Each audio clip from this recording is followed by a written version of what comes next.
Two Philippine websites were hacked, and 64-year-old stopped bar exam.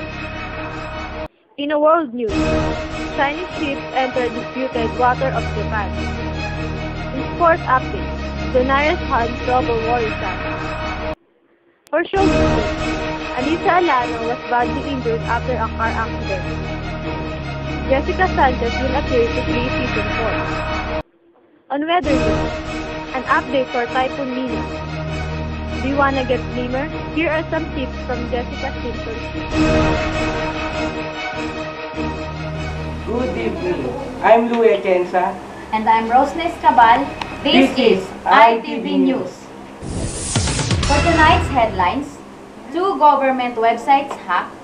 The website of the government's main information agency, the Philippine Information Agency, or PIA, was hacked by the username 7Z1.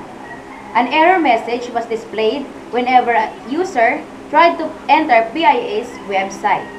The agency's website was eventually restored Sunday evening. The identity of the said user, as well as the reasons for hacking the website, have yet to be determined. A page from the Bulacan provincial website initially showed a statement made by user Dragon's Hack, who claimed to be part of a group called Hacker Union of China and Malaysia. Flags of the said countries were also shown. Dragon Hack's remarks were written in special characters and are displayed since Friday. The home page of the Bulacan provincial website, meanwhile, is still loading properly. This is not the first time that government websites have been attacked. Malacanang, under the President Gloria Macapagal Arroyo, who is now a congresswoman of Pampanga, said it has instructed government agencies to take steps to secure their websites. And now, for another headline. 64-year-old bar exam topper has 2 doctorates. Rodolfo Aquino placed 10th in the 2011 bar exam.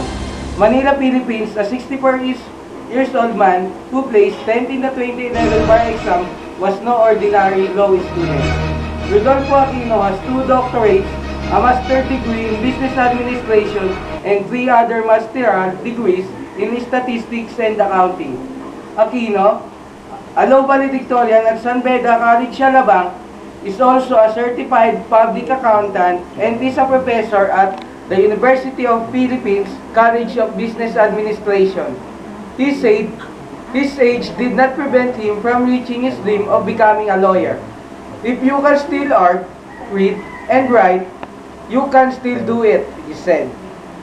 City octogenarians, Senate President Juan Ponce Enrile and former Associate Justice Serafin Cuevas, Aquino's fellows UP professors clapped for him when they heard news that he was among the 2011 bar top-notchers.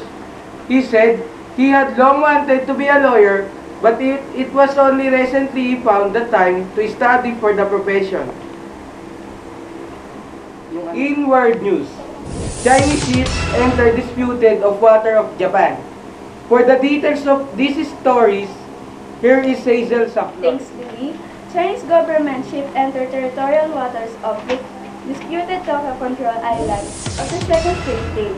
The maritime surveillance ship ignored warning from patrol vessels of Japan agency and entered the country's territorial waters shortly after 12:30 p.m. The 3 Chinese ships, which were off Kubashima, one of the island in a chain known as the Senkakus in Japan and the Darius in China, left the immediate area soon after 3 p.m. The Chinese ships were among 4 vessels that had been in island in waters on Tuesday, remaining for around 6 hours despite demands from Japan that they leave. The Japan government lodged protests to China over the incidents. Diplomats from China and Japan prayed in Seoul at the United Nations in New York last week, and sometimes violent demonstrations in Chinese cities hit Japan business interests last month.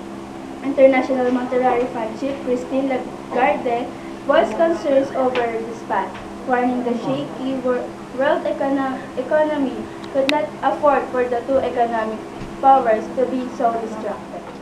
For our sport update, a boxing analyst believes the Filipino flash Nonito Donaire has trouble worrisome.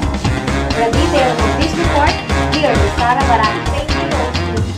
A boxing analyst named Nonito the Filipino Flash, Donaire's tendency to hurt his left hand in his fight is becoming worrisome.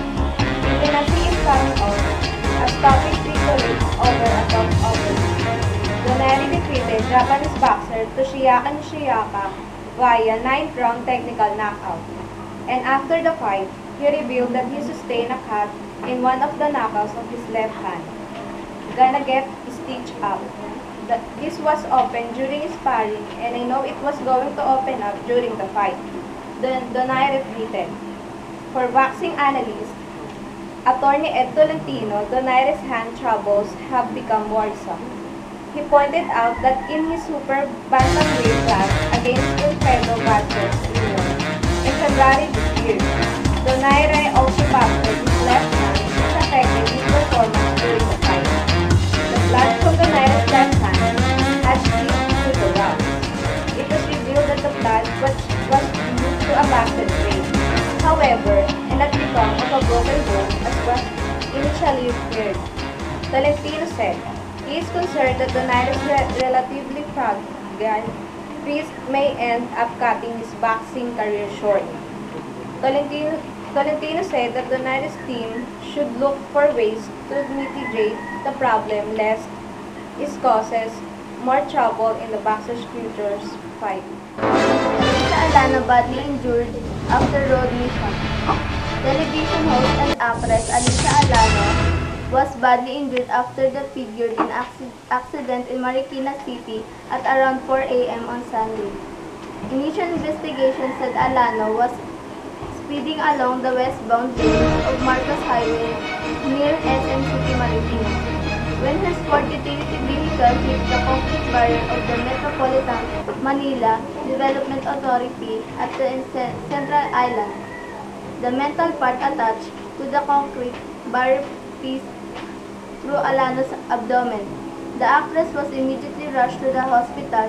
Aside from Alano, other car got involved in this accident and its 4 passengers were also hurt. Jessica Sanchez to appear on Glee Season 4. According to a report published on TVLine.com, American Idol Season 11 runner-up Jessica Sanchez has closed a deal to guest star in the hit show. The report added, however, that there are no details regarding what Jessica's role would be or when she would appear. As early as June of this year, less than a month after her stint on American Idol, it was already reported that Jessica is in talk to appear on the show. Jessica Sanchez on Glee was among the trending topic on Twitter Philippines on Tuesday, October 16. The Filipino-Mexican singer was mum about reports that she'll appear on Glee when she was interviewed by the press in Manila during the American Idol concert tour last month. That's all for tonight's hottest showbiz news. Thank you, Grace. For the weather report, here is Arlene Tagami for the update of the Typhoon Nina. In our weather news, high pressure areas slowing down Nina. Manila update. Typhoon Nina may stay inside the Philippine Area of Responsibility or PAR until Monday or Tuesday after it slowed down further. A state weather forecast said, as of 10 a.m., Nina was located 650 kilometers east of Vasco Batanes. The typhoon was moving slowly in northward direction.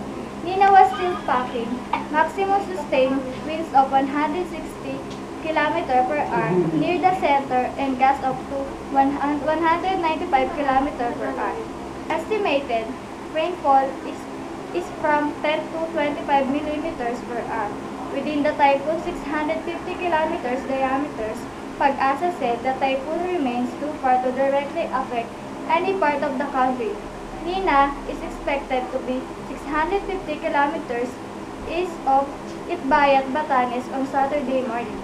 Fishing boats and other small sea crafts are still advised not to venture out into the northern and western seaboards of northern Luzon and the eastern seaboard of Luzon and Visayas due to big waves. The Cordillera Administrative Region, Mindoro, Palawan, Cavite, Batanes, Bicol Region, Visayas, Zamboanga, Peninsula, and Northern Mindanao will be cloudy with occasional moderate to heavy rains and thunderstorms. Metro Manila and rest of country will have partly cloudy skies and rain, thunderstorms. Tomorrow expect that there will be some rain in Luzon and Visayas area. We wanna have a body like Jessica Simpson? Here is Gabriela as to reveal her secret. Jessica Simpson is an actress, and she's well known because of her sexy body. Here are some tips in which entitled The Ultimate Slim Down Smoothie from Jessica Simpson's Trainer. The Holy Grail of Slim Down Smoothies. Jessica Simpson's trainer, Harley Pasternak, has the recipe. The healthy smoothie that Jessica Simpson's and other celeb clients of Harley Pasternak swear by. Here you go, Harley Pasternak's breakfast smoothie. These are the ingredients: 5 raw almonds, 1 red apple, 1 banana, 3/4 cup of non-fat Greek yogurt, 1/2 cup non-fat milk, and 1/4 teaspoon cinnamon. Place all the ingredients in a blender. Depending on how powerful your blender is, you may need to chop the apple and almonds into small pieces before blending. Blend on medium-high for 30 seconds or until desired consistency. Enjoy! Back to you, Louie. And these are tonight's hot news. I'm Rosa Escabal I'm Louie Atienza for ITV News. Good night, Philippines!